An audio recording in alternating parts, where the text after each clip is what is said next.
नमस्कार, आप देखना शुरू कर चुके हैं सबसे तेज न्यूज।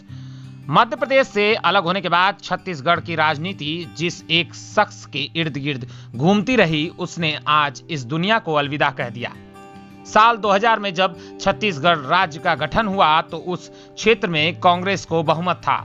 यही कारण रहा कि कांग्रेस ने बिना कुछ देरी किए अजीत जोगी को ही राज्य का पहला मुख्यमंत्री बना दिया। जोगी ने 2003 तक राज्य की कमान संभाली। भारतीय प्रशासनिक सेवा की अपनी प्रतिष्ठित नौकरी छोड़कर राजनीति में आए अजीत प्रमोद कुमार जोगी जिलाधिकारी से मुख्यमंत्री की कुर्सी तक पहुंचने वाले संभवतः अकेले शख्स थे।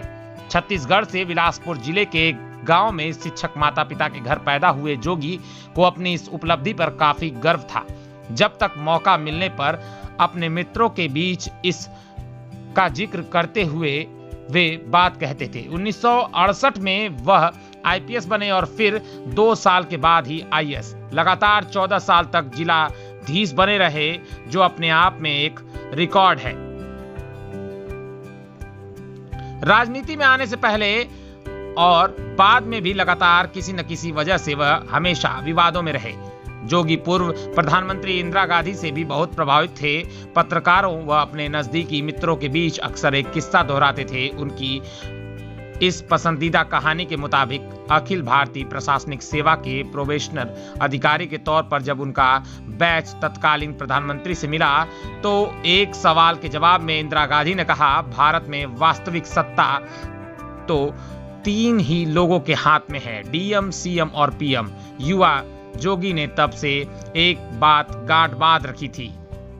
जब वह मुख्यमंत्री बनने से सफल हो गए तो एक बार आपसी बातचीत में उन्होंने टिप्पणी की कि हमारे यहाँ भारत में सीएम और पीएम तो कुछ लोग बन चुके हैं, पर डीएम से सीएम बनने का सौभाग्य केवल मुझे ही प्राप्त है। बतौर कलेक्टर अपने करियर की शुरुआत करने वाले अजीत जोगी पूर्व प्रधानमंत्री राजीव गांधी की वजह से राजनीति में आए। 1986 के आसपास उन्होंने कांग्रेस ज्वाइन कर ली, सक्रिय राजनीति में प्रवेश किया। राजनीति में जोगी का सिक्का चल निकला और 1986 से 1998 तक राज्यसभा सदस्य रहे। इस दौरान वह कांग्रेस के अलग अलग पदों की जिम्मेदारी भी संभाली। इसके बाद साल 1998 में रायगढ़ लोकसभा से सांसद चुने गए। छत्तीसगढ़ में कांग्रेस की सत्ता से बाहर आने के बाद अजीत जोगी का स्वास्थ्य उनका साथ छोड़ने लगा। धीरे धीरे वे सक्रिय राजनीति से दूर होने लगे, लेकिन राज्य में पार्टी की नब्ज को पकड़े रखा। जोगी की तमाम कोशिशों के बावजूद उनके नेतृत्व में सूबे में कांग्रेस की वापसी नहीं हो सकी। वह पार्टी में बगावती तेवर भी अपनाते रहे। अंत में उन्होंने अपनी अलग राह चुन ली। अजीत जोगी ने 2016 में कांग्रेस से बगावत कर अपनी अलग पार्टी जनता कांग्रेस छत्तीसगढ़ के नाम से बनाई।